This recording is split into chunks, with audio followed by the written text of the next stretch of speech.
إن الحمد لله نحمده ونستعينه ونستغفره ونؤمن به ونتوكل عليه ونعوذ بالله من شرور أنفسنا ومن سيئات أعمالنا من يهده الله فلا مضل له ومن يضلله فلا هادي له وأشهد أن لا إله إلا الله وأشهد أن محمدا عبده ورسوله أما بعد فإن خير الحديث كتاب الله وخير الهدي هدي محمد صلى الله عليه وسلم وشر الأمور محدثاتها وكل محدثة بدعة وكل بدعة ضلالة وكل ضلالة في النار.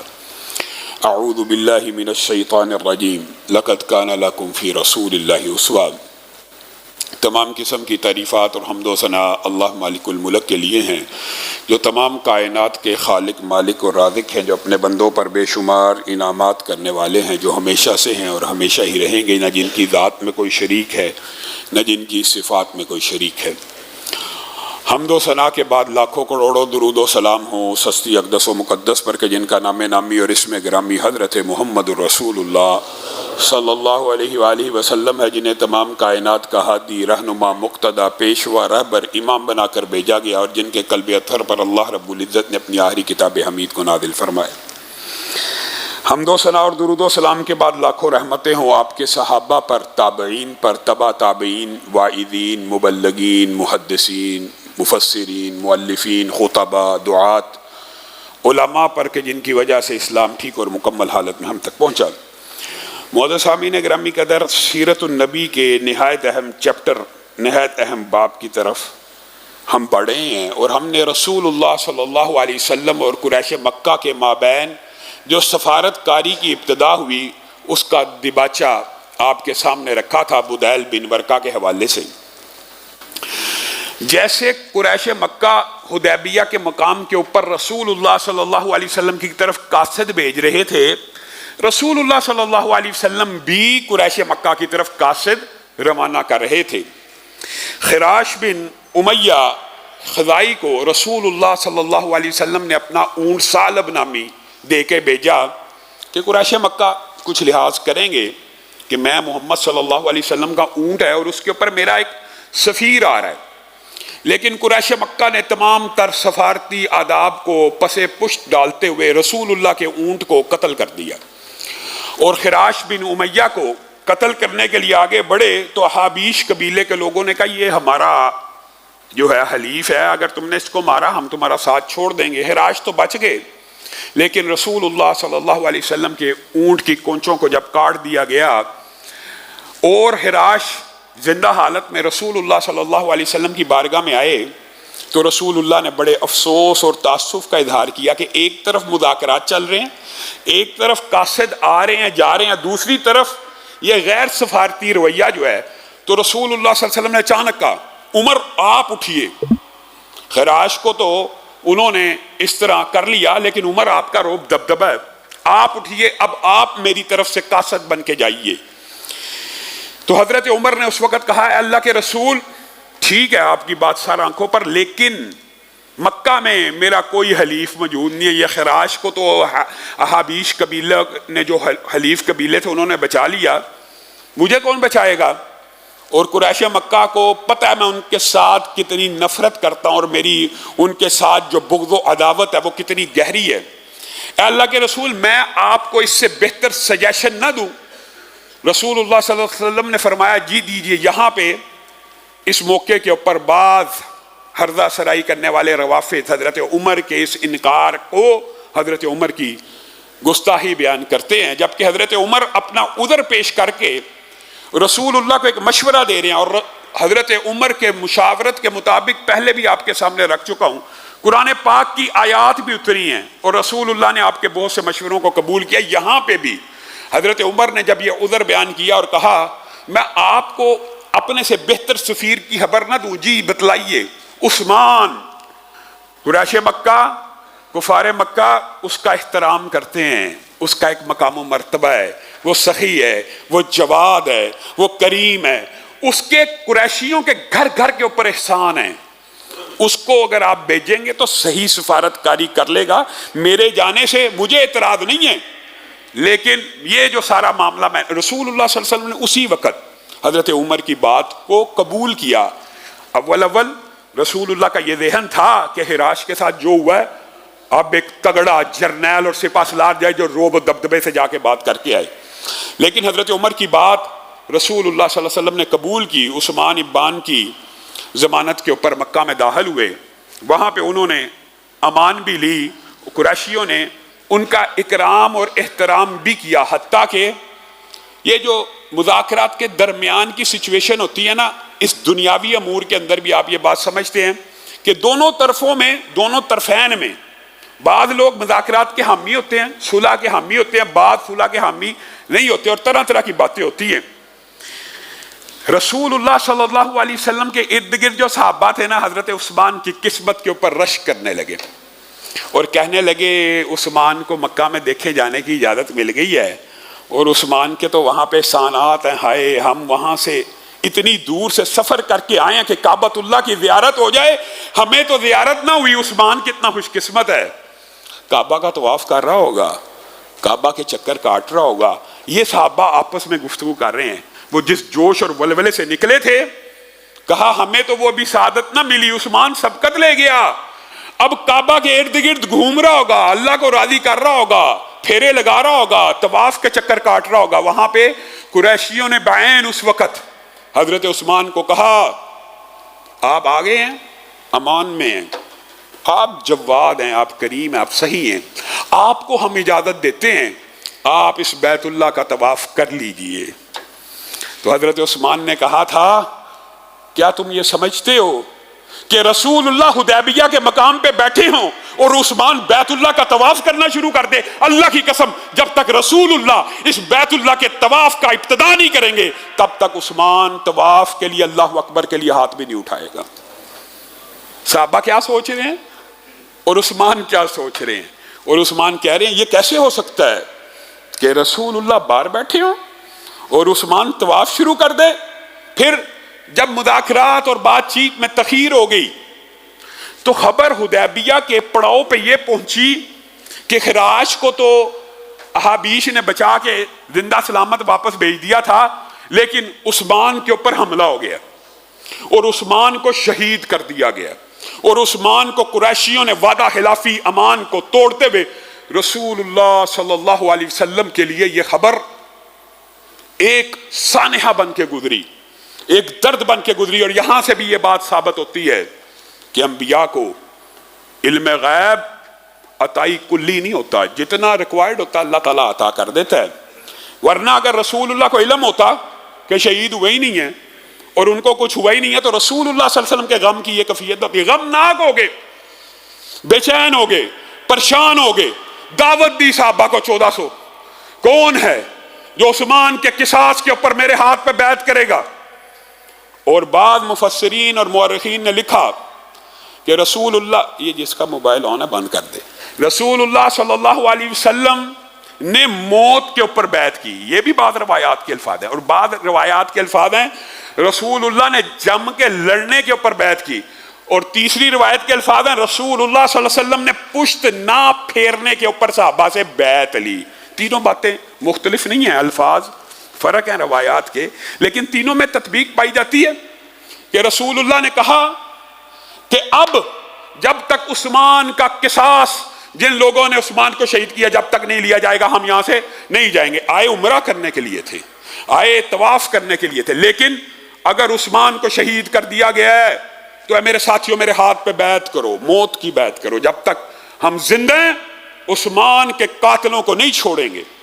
اور یہی وجہ ہے امت میں جب حضرت عثمان کی شہادت ہوئی تھی, جو ایک بہت بڑا سیاسی صحابہ کے مابین اختلاف ہوا, اس کی بنیاد یہ واقعہ ہے رسول اللہ صلی اللہ علیہ وسلم نے اپنے دائیں ہاتھ کو سیدھے ہاتھ کو, الٹے کو نہیں, اس موقع پہ عثمان کی اہمیت کو اور قدر و قیمت کو اجاگر کرنے کے لیے رسول اللہ نے اپنے دائیں ہاتھ کو صحابہ کو دکھایا اور کہا یہ محمد کا ہاتھ نہیں بلکہ عثمان کا ہاتھ ہے, اور اس ہاتھ کے اوپر اپنے الٹے ہاتھ کو رکھا کہ اس دائیں ہاتھ کے اوپر میں محمد صلی اللہ علیہ وسلم قصاص عثمان کی سب سے پہلے بیعت کرتا ہوں, یہ عثمان کا ہاتھ ہے اور یہ محمد صلی اللہ علیہ وسلم کا ہاتھ ہے عثمان کے لیے, اور اپنے ہاتھ کو اپنے دائیں ہاتھ کے اوپر رکھ دیا. صحابہ تیزی سے دوڑے، رسول اللہ کے ہاتھوں کے اوپر اپنے ہاتھوں کو رکھنا شروع کیا۔ اللہ رب العزت کو رسول اللہ کی بھی یہ ادا اور صحابہ کی بھی یہ ادا اتنی پسند آئی، ان الذین یبایعونک انما یبایعون اللہ، اللہ کو اتنی پسند آئی، اللہ نے کہا یہ جو تیرے ہاتھ پہ بیعت کر رہے ہیں محمد صلی اللہ علیہ وسلم، یہ تیرے ہاتھ پہ بیعت نہیں کر رہے بلکہ اللہ کے ہاتھ پہ بیعت کر رہے ہیں۔ ید اللہ فوق ایدیہم، اے محمد صرف آپ کا ہاتھ ان صحابہ کے ہاتھوں کے اوپر نہیں ہے بلکہ اللہ بھی عثمان کے قصاص کی بیعت فرما رہے ہیں۔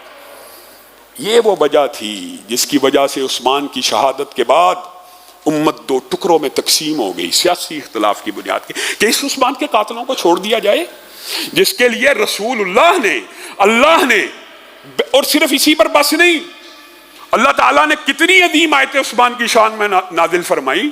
ایک تو یہ کہہ دیا کہ یہ اللہ کا ہاتھ بھی تمہارے ہاتھوں کے اوپر ہے، اور یہ صرف محمد صلی اللہ علیہ وسلم آپ کے ہاتھوں پہ بیعت نہیں کر رہے، یہ اللہ کے ہاتھوں پہ بیعت کر رہے ہیں۔ اور پھر کیا کہا، لقد رضی اللہ عن المؤمنین اذ یبایعونک تحت الشجرہ، جاؤ قیامت تک کی دیواروں تک پوری امت کو یہ پیغام دے دو، یہ جو 1400 بیعت کرنے والے ہیں زندگی میں جو مرضی گناہ کرتے رہیں اللہ تعالیٰ جنت الفردوس میں داخل کر دے گا۔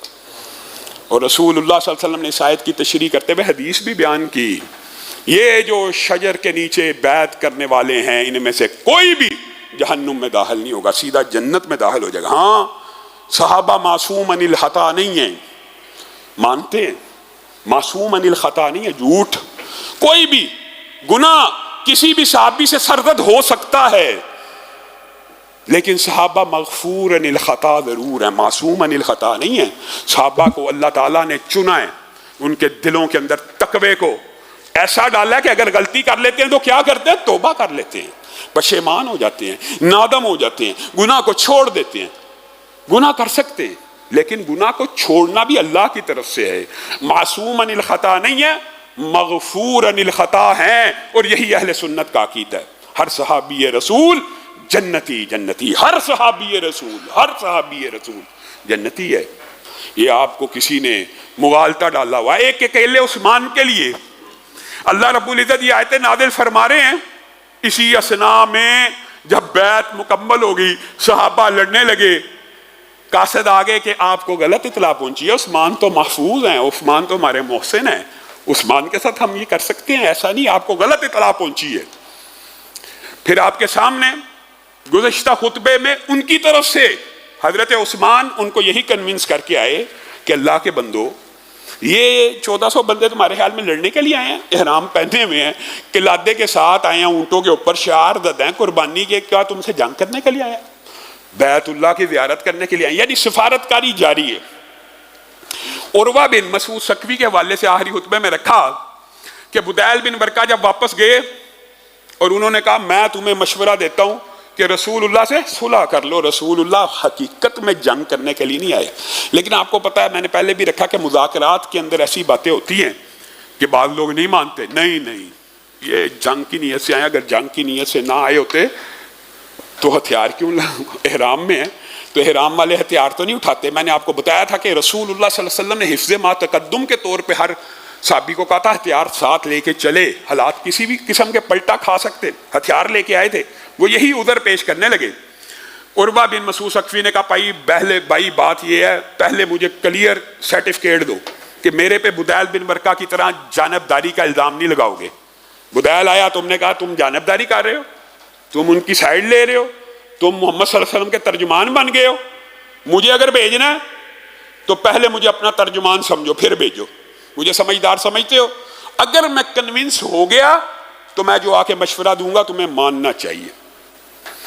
قریش کے ہاں ان کی بڑی عزت تھی، انہوں نے کہا اچھا آپ چلے جائیے، آپ مذاکرات شروع کر دیجئے، جج کر کے آئیے کہ واقعی رسول اللہ صلی اللہ علیہ وسلم خانہ کعبہ کا صرف طواف کرنے کے لیے آئے اور ہمارے اوپر جنگ مسلط کرنے کے لیے نہیں آئے۔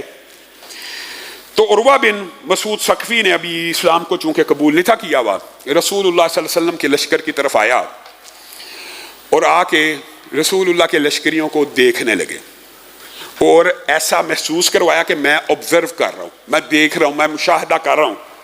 مشاہدہ کرنے کے بعد اچھی طرح رسول اللہ صلی اللہ علیہ وسلم سے مخاطب ہوئے اور کہنے لگے کوئی اللہ کا بندہ ایسا بھی ہوتا ہے جو اپنے ہی کنبے اور قبیلے کو قتل کر دے؟ اے محمد صلی اللہ علیہ وسلم، آپ کے قریشی آپ کے رشتہ دار ہیں، آپ ان کے اوپر جنگ مسلط کرنے کے لیے آگے ہیں، آپ ان کے ساتھ لڑنا چاہتے ہیں؟ رسول اللہ نے کہا ہرگز نہیں لڑنا چاہتا، صرف عمرے کی نیت سے آیا ہوں، احرام باندھ کے آیا ہوں، عمرے کی نیت کر کے آیا ہوں، اور اگر تو یہ سمجھتا ہے کہ تو ہمیں ڈرا دھمکا دے گا تو ہم لڑ بھی سکتے۔ رسول اللہ صلی اللہ علیہ وسلم مذاکرات کے ٹیبل کے اوپر یہ بات بھی کی، ٹھیک ہے پھر اگر لڑائی ہو گئی تو لڑائی ہو جائے گی، میں لڑنے کی نیت سے نہیں آیا۔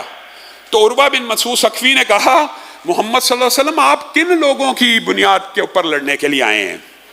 قریشی تو ایک قوم ہے، قریشی تو ایک قبیلہ ہے۔ یہ ویسے میں آپ کو ایک بات بتاؤں، دنیا میں جو فسطائیت ہوتی ہے وہ اسی بنیاد کے اوپر ہوتی ہے، ایک قوم کی بالادستی کا نعرہ۔ تو اس نے وہاں پہ عروہ بن مسعود ثقفی نے یہی بات کی، قریشی تو ایک قوم ہے، یکجان ہے، لڑائی ہوئی تو ڈٹ جائیں گے، اپنے بیوی بچوں کو نہیں چھوڑیں گے۔ آپ کے ارد گرد جو میں لوگ دیکھ رہا ہوں، اور جان بوجھ کے اس نے یہ طنزیہ الفاظ کہے، کوئی کسی قبیلے کا، کوئی کسی قبیلے کا، کوئی کسی قوم کا ہے، کوئی کسی قوم کا ہے، اگر لڑائی ہو گئی تو یہ الٹے پاؤں الٹا منہ پھیر کے بھاگ جائیں گے، اور یہ بزدل سے محسوس ہوتے ہیں جان کے طنزیہ یہ باتیں کی۔ حضرت ابو بکر جو اس کی باتوں کو سن رہے تھے ان سے ران آ گیا، اور یہ غیرت دین کے مقام کے اوپر اس طرح کے جملے کہنا شریعت سے جائز ہے اور ثابت ہے۔ جو حضرت عمر نے، حضرت ابو بکر نے اس وقت جملہ کہا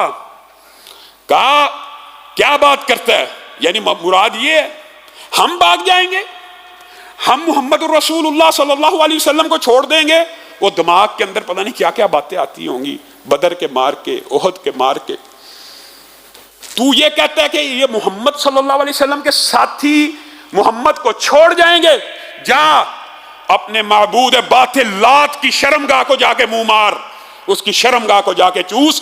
ہم محمد صلی اللہ علیہ وسلم کے لیے اپنی جانوں کو نچھاور کر دیں گے، تیر پہلے ہمارے جسموں پہ لگے گا، محمد صلی اللہ علیہ وسلم کو آنچ نہیں آنے دی جائے گی۔ ان 1400 میں سے کسی کے جسم میں جان باقی ہوگی، خون کا ایک قطرہ بھی باقی ہوگا تو محمد الرسول اللہ صلی اللہ علیہ وسلم کا دفاع کیا جائے گا۔ تو نے ہمیں یہ سمجھا؟ نکل یہاں سے۔ عروہ بن مسعود ثقفی ٹھٹک گئے، ابو بکر کو تو پہچانتے تھے، ساتھ ہی رسول اللہ صلی اللہ علیہ وسلم کی بار بار داڑھی کو ہاتھ لگاتے تھے۔ یہ عربوں کا ایک خاص کلچر تھا کہ جس سے بات کرنی ہو نا بار بار اس کی داڑھی کو ایسے، آج بھی اگر آپ عرب چلے جائیں تو وہ آپ کے منہ کو داڑھی کو ایسے ایسے بار بار ہاتھ لگا کے بات کریں گے، ایسے ایسے پکڑ کے۔ وہی انداز عروہ بن مسعود ثقفی نے رسول اللہ صلی اللہ علیہ وسلم کے ساتھ اپنایا۔ دوسری دفعہ جب ان کی داڑھی کو ہاتھ لگایا، مغیرہ بن شعبہ غصے میں آ گیا، سیدھا الٹی تلوار سے اس کے ہاتھ کے اوپر ٹھوکر لگائی، یہ ہاتھ پیچھے کر لے، تجھے پتہ نہیں تیرے ہاتھ کتنے بلند مقام پہ لگ رہے ہیں۔ یہ صحابہ کا رسول اللہ صلی اللہ علیہ وسلم سے پیار تھا، محبت تھی اور انسیت تھی۔ پھر ہاتھ لگانے کی کوشش کی، پھر تلوار ماری۔ وہ ان کا آپس میں جو مکالمہ ہے وہ بھی تاریخ میں معروف ہے۔ خیر بات کو مختصر کرتے ہیں، مغیرہ بن شعبہ کو انہوں نے 2-3 عروہ بن مسعود ثقفی نے الفاظ کے، لیکن وہ باز نہ آئے اور ان کو رسول اللہ کی دوبارہ داڑھی کو ہاتھ لگانے نہ دیا۔ یہ بھی بات یاد رکھیے، یہ داڑھی کو جو پکڑ کے انداز ہوتا ہے نا بات کرنے کا، اس کے اندر ریکویسٹ کا انداز بھی ہوتا ہے، یہ بھی ایک بات یاد رکھیے۔ کئی مرتبہ یہ بطور ریکویسٹ ہوتا ہے اور کئی مرتبہ یہ بطور تنبیہ ہوتا ہے۔ تو وہ مغیرہ بن شعبہ نے دونوں اندازوں کو قبول نہ کیا اور ان کو ٹھوکر لگائی، پیچھے کر لے ہاتھ، پیچھے کر لے، رسول اللہ کی داڑھی تک اپنے ہاتھوں کو لے کے مت آ۔ پھر یہاں پر ایک بات آئی ہے ضمنی طور پہ، تو یہ کلیہ بھی سمجھ لیجئے، صحابہ رسول اللہ سے شدید محبت کیا کرتے تھے، یہ بات درست ہے، لیکن جب وہ قاصد آیا تو صحابہ نے اس احترام میں مزید اضافہ اور مبالغہ بھی کیا۔ یہ ایک سٹائل ہوتا ہے، یہ ایک انداز ہوتا ہے کہ جب مخالفین آپ کے کسی لیڈر کے پاس، کسی حاکم کے پاس، کسی بادشاہ کے پاس آئیں تو اس حاکم، لیڈر، بادشاہ اور امیر کو زیادہ پروٹوکول دینا چاہیے، یہ سنت سے ثابت ہے، تاکہ اس کی قدر و منزلت مخالفین کے اوپر بڑھے۔ تو یہاں پہ جو ایک دو واقعات آئے، ویسے تو صحابہ رسول اللہ صلی اللہ علیہ وسلم کے وضو کے پانی کو گرنے نہیں تھے دیتے، لیکن عروہ بن مسعود ثقفی کے آنے کے بعد جب وضو ہوا، اس نے مشاہدہ کیا یہ تو رسول اللہ کے وضو کے باقی کلی کیے گئے پانی کو، بازوؤں کو دھوتے ہوئے جو زمین پہ گرتا ہے ان کو اپنے ہاتھوں پہ اٹھا لیتے ہیں۔ اسی اثناء میں رسول اللہ صلی اللہ علیہ وسلم کو کھنکار بھی آئی، تو رسول اللہ صلی اللہ علیہ وسلم نے تھوک پھینکی۔ یہ جو صحابہ کا انداز ہے وہ یہ حدیبیہ کے مقام پہ اسپیشل ہے۔ عام وضو کا پانی مکہ میں ہو مدینہ میں ہو نہیں تھے گرنے دیتے، لیکن یہ انداز عروہ بن مسعود ثقفی نے عجیب نوٹ کیا کہ رسول اللہ کو اچانک تھوک آئی ہے، رسول اللہ نے بے اختیاری سے تھوک پھینکی ہے، ایک صحابی دوڑتا ہوا آیا ہے اور اس تھوک کو اپنے ہاتھ میں لے کے اپنے جسم پہ مل لیا۔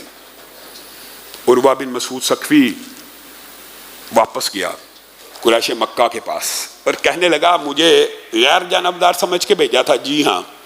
تو پھر میری ایک بات سن لو، رسول اللہ صلی اللہ علیہ وسلم کو عمرہ کرنے دو۔ کیا وجہ ہے جی؟ آپ نے کیا مشاہدہ کیا؟ کہا میں روم کے بادشاہوں کے پاس، ایران کے بادشاہوں کے پاس، پوری دنیا کی بادشاہوں کے پاس ہو کے آیا ہوں، ان کے عظیم الشان درباروں اور محلات کے اندر آرگنائزڈ درباریوں کے میں نے محلات دیکھے ہیں، بڑے بڑے بادشاہ دیکھے ہیں، لیکن اللہ کی قسم کھا کے کہتا ہوں، اللہ کی قسم کھا کے کہتا ہوں، اس رب کعبہ کی قسم کھا کے کہتا ہوں، جو احترام، جو عزت، جو اکرام، جو فدائی، جو شمع رسالت کے پروانے رسول اللہ کے ارد گرد جمع ہیں وہ دنیا کے کسی بادشاہ کے ارد گرد۔ قریش مکہ کے اوپر ایک اثر تو پڑھنا تھا، یہ گفتگو ہو رہی ہے۔ کہا میں نے عجیب منظر دیکھا ہے، تو تھوک جس لیڈر کی وہ زمین پہ نہیں گرنے دیتے، تم اس کا خون بہاؤ گے اور سمجھتے ہو تم سے جنگ نہیں کریں گے، ایسی کی تیسی کر دیں گے۔ مختصر ترجمہ یہ ہے، جس کی تھوک زمین پہ نہیں گرنے دیتے اس کا خون زمین پہ گرنے دیں گے، سمجھ جاؤ، بعد آ جاؤ۔ لیکن پھر وہی بات میں نے آپ کو پہلے کہا، مذاکرات کے دوران بھی دو تین قسم کے لوگ ہوتے ہیں، جو ایک تو چاہتے ہیں صلح ہو جائے، ایک چاہتے ہیں یار نیچے لگ کے نہ ہو، کوئی برابری کی بنیاد پہ ہو جائے، ایک چاہتے ہیں کہ ہو ہی نہ۔ انہوں نے کہا یار یہ عجیب معاملہ ہو گیا، اب مذاکرات کیسے جاری رکھیں؟ یہ تو اس نے آ کے ٹوٹلی ان کی بات کر دی ہے۔ تو انہوں نے اپنے حلیف قبیلے کے جو سردار ہیں نا، انہوں نے اپنی طرف سے یہ چال چلی، جو صلح نہیں تھے چاہتے، کہ چلو یہ تو ہمارا تھا، اب جو ہمارے حلیف قبیلے ہیں، احابیش جن کو کہا جاتا ہے، اس کے سردار کو کیوں نہ بھیجا جائے۔ تو انہوں نے ابن علقمہ کنانی کو، حلیس ان کا نام تھا، حلیس کو، احابیش کے یہ سردار تھے، ان کو بھیجا کہ آپ بھی رسول اللہ سے مذاکرات کر رہے ہیں، پوچھیں، پھر جس بات کے اوپر کنسنسس ہوگا ہم بات کو آگے بڑھائیں گے۔ تو رسول اللہ صلی اللہ علیہ وسلم نے حلیس بن علقمہ کنانی کو پہاڑ چڑھتے ہوئے دیکھا، حدیبیہ کی طرف آتے ہوئے، تو رسول اللہ صلی اللہ علیہ وسلم نے فوراً اپنے صحابہ کو کہا حلیس آ رہا ہے ابن علقمہ کنانی، فوری اٹھو، جو 70 قلادہ پہنائے ہوئے اونٹ ہیں ان کو کھڑا کرو۔ اللہ کے رسول یہ کیا حکمت عملی ہے؟ تمہیں نہیں پتا یہ وہ ہے جو قربانیوں کو پسند کرتا ہے، یہ اس قبیلے سے تعلق رکھتا ہے جو شعائر اللہ کی تعظیم کرتے ہیں، جو بیت اللہ میں آنے والی قربانیوں کو بھی ان کے حاجیوں جیسا مقام عطا کرتے ہیں۔ تو رسول اللہ صلی اللہ علیہ وسلم کی اس حکمت عملی کا عجیب اثر ہوا۔ رسول اللہ صلی اللہ علیہ وسلم کے صحابہ نے 70 کے 70 اونٹ کھڑے کر دیے، حلیس گاٹھی چڑھ رہے ہیں اور دیکھ رہے ہیں 70 اونٹ سامنے کھڑے ہیں، شعار زدہ قلادہ پہنائے ہوئے، وہ رسول اللہ صلی اللہ علیہ وسلم کی طرف آئے ہی نہیں، وہاں سے واپس چلے گئے، وہیں سے رسول اللہ سے بات بھی نہ کی، ملے بھی نہیں، اور قریش مکہ کو جا کے کہنے لگے اللہ کے بندو، جو بندہ 70 اونٹ قربانی کے شاعر اللہ کی تعظیم کرتے ہوئے بیت اللہ میں آ رہا ہے، میں اس کو نہیں روکنے دوں گا، تمہیں ہرگز نہیں روکنے دوں گا۔ وہ قریش مکہ کے جو شرارتی لوگ تھے انہوں نے کہا یہ ہر چیز ہی الٹی ہمارے خلاف ہی جاتی جا رہی ہے، اور رسول اللہ کے ہمارے قبیلے اور کنبے اور یعنی ساتھی بھی چاہتے ہیں کہ وہ اب آ جائیں۔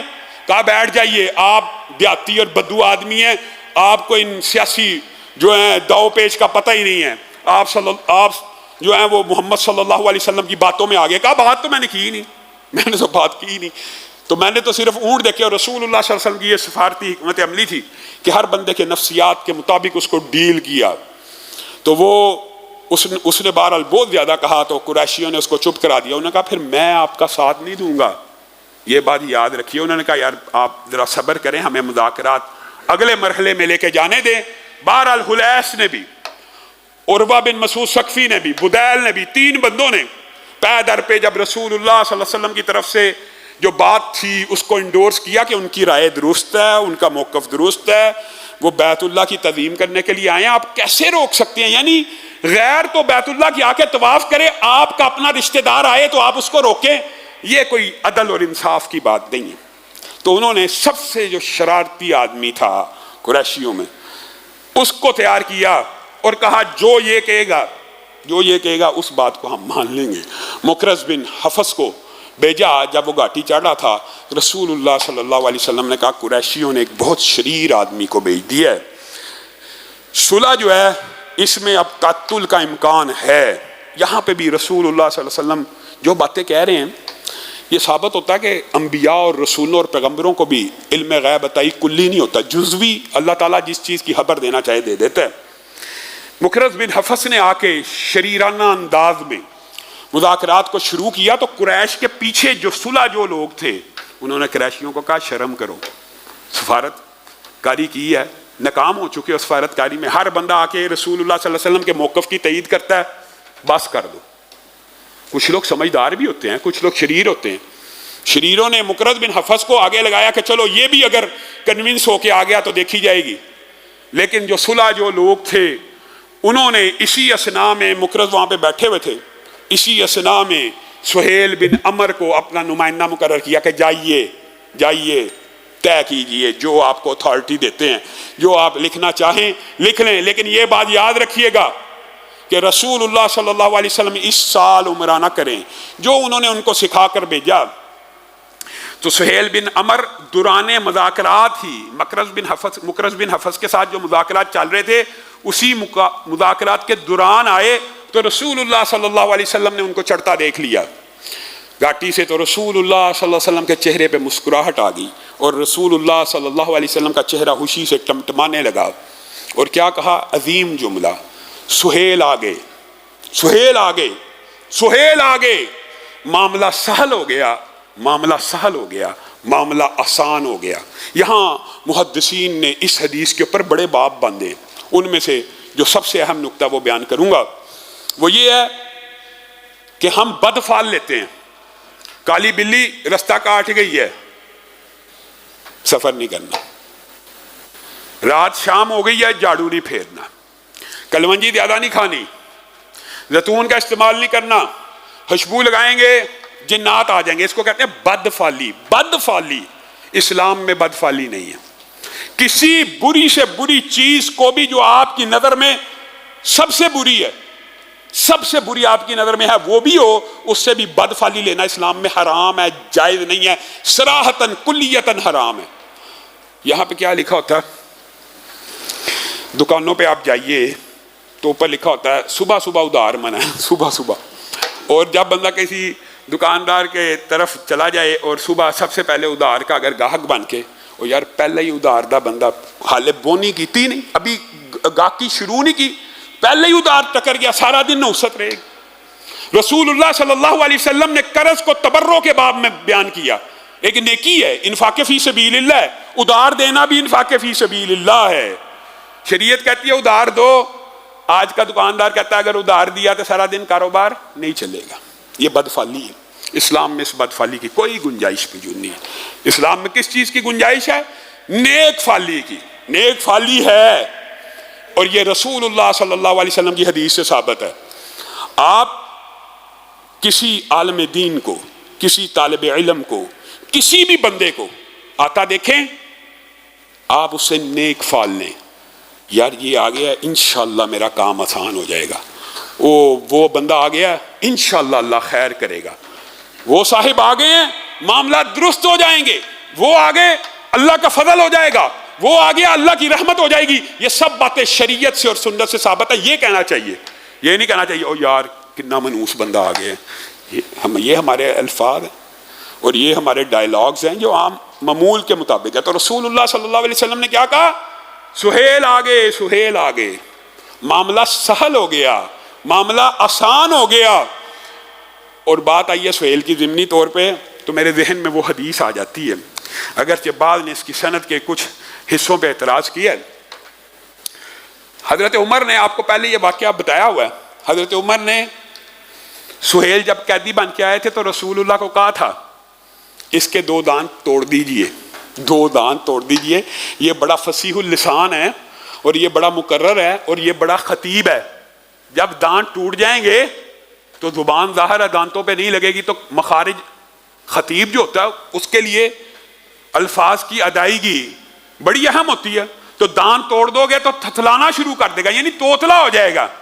تو اس کی خطابت کا جو جادو ہے، حضرت عمر بڑے غصے میں تھے. اس کے رسول اللہ دانت توڑ دیجئے، اس کے دانت توڑ دیجئے، یہ بڑا خطیب بنا پھرتا ہے.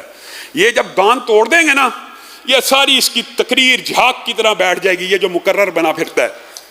اس وقت رسول اللہ صلی اللہ علیہ وسلم، اس کو کہتے ہیں کہ ریکوائرڈ نالج. اللہ تعالیٰ جب خبر دینا چاہے تو قیامت تک کی دے دے، جنت جہنم کے احوال بتا دے.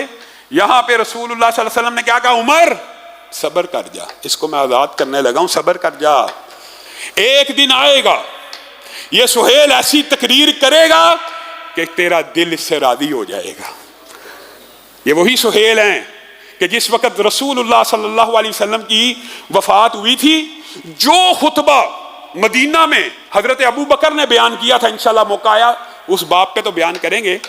جو خطبہ حضرت ابو بکر نے اس موقع پہ کہا تھا نا کہ جو محمد صلی اللہ علیہ وسلم کی پوجا اور عبادت کرتا ہے وہ سمجھ لے کہ رسول اللہ صلی اللہ علیہ وسلم دنیا سے چلے گئے ہیں. جو اللہ کی عبادت کرتا ہے اللہ ہمیشہ کے لیے ہے. آپ حیران رہ جائیں گے، یہی خطبہ اس وقت مکہ میں اگر کوئی دے رہا تھا تو سہیل بن عمر دے رہے تھے بعینی الفاظ میں. لوگوں یہ نہ سمجھنا کہ رسول اللہ دنیا سے چلیں گے تو اسلام ختم ہو گیا. جو رسول اللہ صلی اللہ علیہ وسلم کو اپنا رب سمجھتا تھا تو سوچ لے کہ اس کا رب فوت ہو گیا. عین اس سے ملتے جلتے الفاظ. تو رسول اللہ صلی اللہ علیہ وسلم نے سہیل کو آنے کے اوپر ان کے لیے نیک فال لی. اور وہ کیا امور تھے انشاءاللہ آئندہ آنے والے خطبات میں اس حوالے سے بات کریں گے. لیکن آئندہ آنے والا خطبہ میری خواہش ہے کہ آنے والا جو عشر ہے اس کے حوالے سے دیا جائے اور قربانی کے احکام و مسائل اور ان کے بارے میں دیا جائے. مختصر جو آج آپ کے سامنے بات رکھنی ہے کہ یہ جو 10 ایام آنے والے ہیں یہ اللہ کے فضل و کرم سے عظمت میں، جلالت میں، قدر و منزلت میں، ثواب کے حصول کے لیے دنوں کے اعتبار سے رمضان کے دنوں سے افضل ہیں. البتہ رمضان کی راتیں ان 10 دن کی راتوں سے افضل ہیں، لیکن دنوں کے اعتبار سے یہ دن رمضان کے دنوں میں جو روزے رکھے جاتے ہیں ان سے بھی افضل ہے. گویا ان 10 دنوں کی آپ نے قدر و قیمت، ہمارے معاشرے بر صغیر میں ان 10 دنوں کا وہ اہتمام نہیں کیا جاتا جو عرب میں موجود ہے. یہ 10 دن بھی نیکیوں کے ان اعمال سارے کے سارے کرنے کے لیے ویسے ہی ہیں جیسے رمضان ہے. تو آپ نے ان 10 دنوں کے لیے بھی ایک چیک لسٹ بنانی ہے جیسے آپ رمضان کے آخری عشرے میں بناتے ہیں. ان 10 ایام میں بھی آپ نے یہ طے کرنا ہے آج میں نے 100 مرتبہ یہ وظیفہ پڑھنا ہے، 100 مرتبہ درود پڑھنا ہے، 100 مرتبہ قل ہو اللہ پڑھنی ہے. جو ایک لسٹ بنانی ہے، ہر روز رات کو 1000 آیات کا قیام کرنا ہے 29ویں 30ویں پارے کا. یہ ان 10 دنوں میں کرنے والے اعمال ہیں اور اس کی وجہ یہ ہے ان 10 دنوں میں کیے جانے والے اعمال کا ثواب باقی پورے سال میں کیے جانے والے اعمال سے زیادہ ہے. تو ہر روز صدقہ بھی ہونا چاہیے، انفاق بھی ہونا چاہیے. اس میں جمی عبادات اللہ نے جمع کی ہے. یوم عرفہ کا روزہ 2 سال اکیلا روزہ 2 سال کے گناہ معاف کر دیتا ہے. قربانیاں اس عشرے میں ہے، ذکر اس عشرے میں ہے.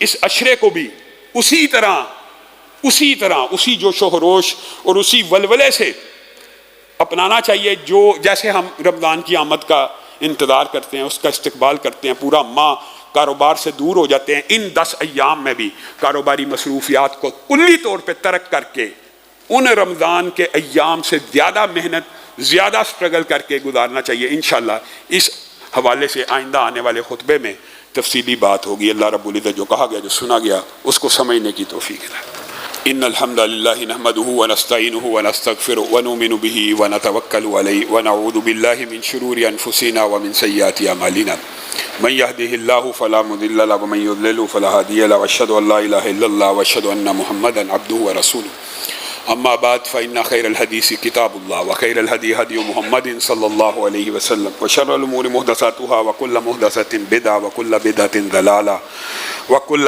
ضلالة في النار۔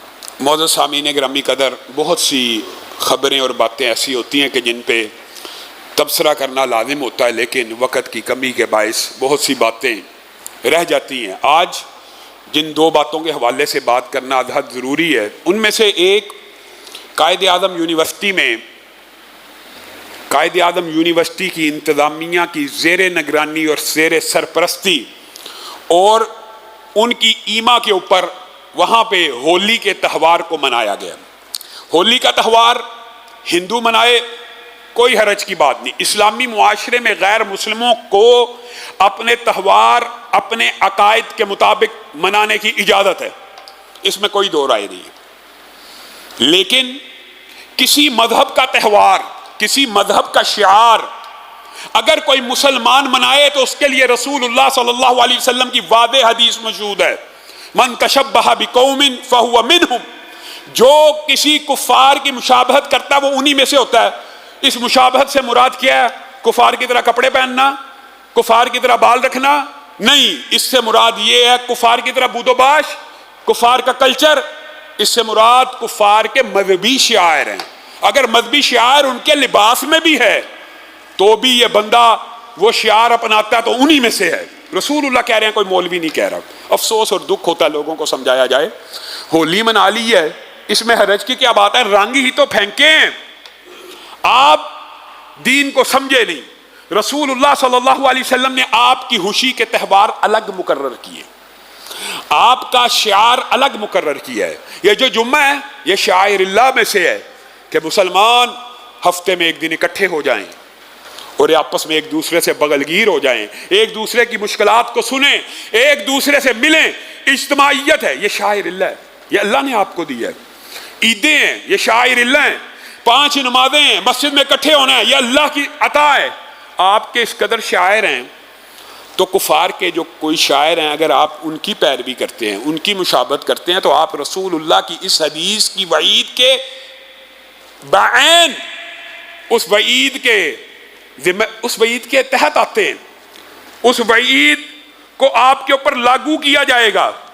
کیوں؟ علماء نے یہاں تک لکھ دیا، یہاں تک کہ جو کوئی بندہ کفار کے شاعر کی مشابہت کرتے ہوئے کرسمس کے موقع کے اوپر، کرسمس کے موقع کے اوپر جو اپنے نبی کی وہ برتھ ڈے مناتے ہیں اور وہ تو کیک کاٹتے ہیں، اگر کوئی ان کے شاعر کو، ان کی اس سیلیبریشن کو مناتے ہوئے تربوز جو 100% کیک سے مشابہت نہیں رکھتا، تربوز حلال پھل سبزی، کیک بھی حلال ہوتا ہے، لیکن چونکہ اس کی نیت وہ اور ہو جاتی ہے تو یہاں پہ علماء نے یہ لکھا اگر ایک بندہ کرسمس کے موقع کے اوپر تربوز بھی کاٹتا ہے تو وہ تربوز کاٹنا خنزیر کاٹنے سے بدتر ہے۔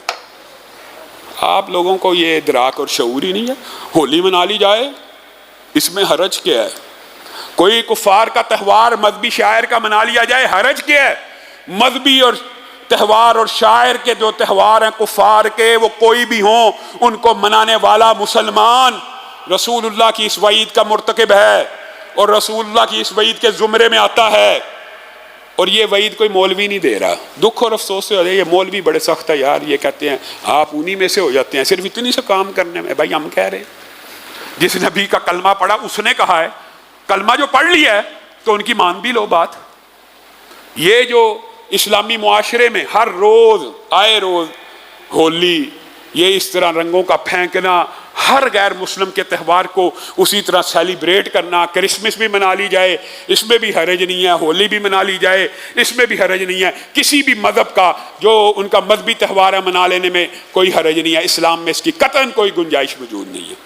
اور اسلامی مملکت کے اندر، اسلامی ریاست کے اندر، اسلام کے آرٹیکل 2 کے مطابق کہ آپ نے تو اس ملک میں قرآن و سنت کو ترویج دینا تھا، آپ یونیورسٹیوں کے اوپر پابندیاں لگائیں کہ غیر اسلامی تہوار مسلمانوں کی ان میں شمولیت مناؤ۔ ہاں ہندو اسٹوڈنٹ موجود ہے، وہ منا لے، اس کے اوپر کوئی اعتراض نہیں ہے۔ عیسائی موجود ہیں وہ منا لیں کرسمس، مسلمانوں کو نہ ان کو مبارک دینی چاہیے نہ ان کو سیلیبریٹ کرنا چاہیے، کسی بھی طور کے اوپر یہ کام درست نہیں ہے۔ دوسری اہم بات، یہ تو شکوہ تھا ان سے جو لبرل اور سیکولر طبقہ فکر ہے، جو جن کا مائنڈ سیٹ ہی لادینیت ہے، الہاد ہے، سیکولرزم ہے، لیکن ہم کیا کیا مرثیہ نہ پڑھیں، کیا کیا نوحہ نہ کریں۔ اسلامی نظریاتی کونسل ایک دور میں پاکستان کا سب سے بڑا باوقار ادارہ تھا جو اسلام کے بارے میں فیصلے کرتا ہے۔ ہم ان کو رونا روئیں، ہم اپنے گریبانوں میں بھی تو جانتے ہیں۔ فتویٰ جاری کیا ہے اسلامی نظریاتی کونسل نے کہ عورت محرم کے بغیر حج کر لے۔ سبحان اللہ، اجتہاد کے دروازے نصوص کے باب میں کھولنے کا یہ جو کام اسلامی نظریاتی کونسل نے کیا ہے، پھر ایک بندہ کہنے پہ مجبور ہو جاتا ہے کہ یہ جو سیاسی بھرتیاں اور سفارشیں آج اسلامی نظریاتی کونسل کو اتنا بے وقت اور بے وقار کر گئی ہیں کہ آپ نے یہ فتویٰ دے دیا ہے کہ غیر محرم کے ساتھ یعنی عورت محرم کے بغیر سفر کر لے کتنے دن؟ 40 دن۔ رسول اللہ صلی اللہ علیہ وسلم کی 12 سے زائد حدیث ہے، متعدد حدیث ہیں، گنتی نہیں ہے۔ رسول اللہ صلی اللہ علیہ وسلم نے فرمایا کوئی عورت جو میں محمد صلی اللہ علیہ وسلم پہ ایمان رکھتی ہے، امتی عورتوں کے لیے، کوئی مسلمان عورت 3 دن سے زیادہ سفر نہ کرے۔ 3 دن، ایک حدیث کے الفاظ ہے 3 دن سے زیادہ سفر نہ کرے اور اس کے ساتھ اس کا محرم ہو۔ ایک اور حدیث میں 2 دن اور ایک حدیث میں 1 دن۔ علماء نے تطبیق کی ہے کہ فل سیف اینڈ ساؤنڈ سفر ہو تو 1 دن کے لیے عورت کو اجازت ہے کہ شہر میں جاتی ہے، اسکول جاتی ہے، کالج جاتی ہے، سیف اینڈ ساؤنڈ ہے، پوری پروٹیکشن کا انتظام ہے، کسی فتنے کا اندیشہ نہیں ہے، حتیٰ کہ اس سفر کے اندر بھی اگر ڈرائیور کے ساتھ، سائق کے ساتھ اور کسی ملازم کے ساتھ فتنے کا اندیشہ ہو وہ بھی حرام ہے۔ 1 دن کا سفر بھی صرف تب بھی جائز ہے جب فتنے کا کوئی اندیشہ نہیں۔ بچی ہے، اسکول جا رہی ہے، اس کے ساتھ 10 بچی ہیں، ایک ڈرائیور ہے، فتنے کا اندیشہ کم ہو گیا، یہاں پہ 1 دن کے سفر کی اجازت ہے، اسکول سے لے آیا جائے۔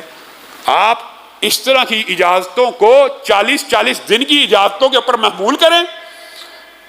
کون یہ گارنٹی دے سکتا ہے کہ 40 دن کے لیے عورت جا رہی ہے حج کے لیے، اپنے گناہ معاف کروانے کے لیے، پاکیزہ اور پوتر ہونے کے لیے، اس دن کی طرح جس طرح آج ماں کے بطن سے پیدا ہوئی اور آپ اس کو بغیر محرم کے بھیجنے کی اجازت دے رہے ہیں۔ 40 دن میں کوئی فتنے کا اندیشہ نہیں، غیر محرموں کے بیچ میں کوئی اندیشہ نہیں ہے، کوئی مشکل آ جائے، کوئی پریشانی آ جائے۔ محرم کا صرف ساتھ سفر کا مطلب ایک تو یہ بھی علت ہے کہ تیسرا شیطان ہوتا ہے، لیکن دوسری علت اس کا بار برداری، اس کا ناز نخرہ بھی ہوتا ہے۔ بہن بیمار ہو گئی ہے، بیوی بیمار ہو گئی ہے، کس نے بھاگ دوڑ کرنی ہے؟ محرم ہوگا تو بھاگ دوڑ ہو جائے گی، ماں بیٹا موجود ہے، بھائی موجود ہے، بانجا موجود ہے، محرم موجود ہے، اٹھا کے بھی لے کے جانا پڑے لے جائے گا، محرموں کے لیے اجازت ہے۔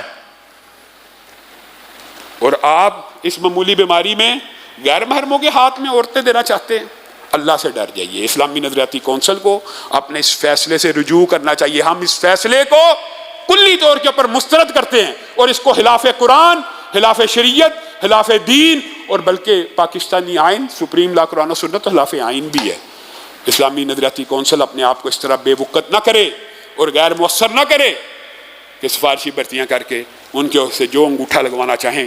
علماء رہے نہیں، کچھ ہیں، سب کے اوپر اعتراض نہیں ہے، لیکن ان کو بھی، اور میں یہ سمجھتا ہوں اللہ کے فضل سے پہلے بھی 1-2 مرتبہ اسلامی نظریاتی کونسل نے اس طرح کے بچگانہ فیصلے کیے، انہوں نے اس کے اوپر رجوع کیا، تو پاکستان بھر کے علماء کی نمائندگی کرتے ہوئے ان سے یہ اپیل ہے کہ اس فیصلے کو واپس لیں۔ آخر میں ایک اعلان ہے کہ اجتماعی قربانی حسب سابق یہاں پہ کی جا رہی ہے، جس میں 2 حصے مقرر کیے گئے ہیں، ایک 23,000 کا، ایک 25,000 کا، اور ایک نماز عید الاضحیٰ انشاءاللہ یہ گراؤنڈ کے اندر 5:45 پہ کھڑی ہو جائے گی۔ اور احباب سے یہ گزارش ہے کہ وقت کی پابندی کیا کریں، اگرچہ اس وقت وہ فون کرنا شروع کر دیتے ہیں 2 منٹ 5 منٹ، لیکن جو بندہ 5:45 کے حساب سے 5:30 پہ آیا ہوا ہے اس کا کیا قصور ہے؟ تو انشاءاللہ 5:45 کے اوپر نماز کو بین 5:45 پہ کھڑا کر دیا جائے گا۔ احباب خواتین کو بھی عید کے اجتماع میں ضرور لے کے آیا کریں کہ رسول اللہ صلی اللہ علیہ وسلم نے فرمایا ہے کہ جو عورتیں ایام میں ہوں وہ بھی مسلمانوں کی عیدگاہوں میں آ جائیں ایام میں. کہ اس کی وجہ یہ ہوتی ہے کہ عید کے موقع کے اوپر دعا سنت نبوی سے ثابت ہے، اور کسی کی آمین سے اللہ تعالیٰ ہو سکتا ہے دعا قبول کر لے. کئی مرتبہ 100 لوگ بھی آمین کہیں تو قبول نہیں ہوتی، اور کئی مرتبہ ایک بھی کہہ دے تو قبول ہو جاتی ہے. اللہ تعالیٰ کی تقسیم اور عطا ہے. سب ساتھی اس اجتماع میں بھی شریک ہوں. کچھ ساتھی بیمار ہیں اور کچھ ساتھیوں کے رشتہ دار بیمار ہیں، ان کے لیے بھی خلوص نیت سے دعا کریں. اللہ تعالیٰ سب ساتھی جنہوں نے دعاؤں کے لیے کہا ہے، اللہ تعالیٰ ان کو شفاء کاملہ عاجلہ نصیب فرمائے. سبحان ربک رب العزت عما یصفون وسلام علی المرسلین والحمد للہ.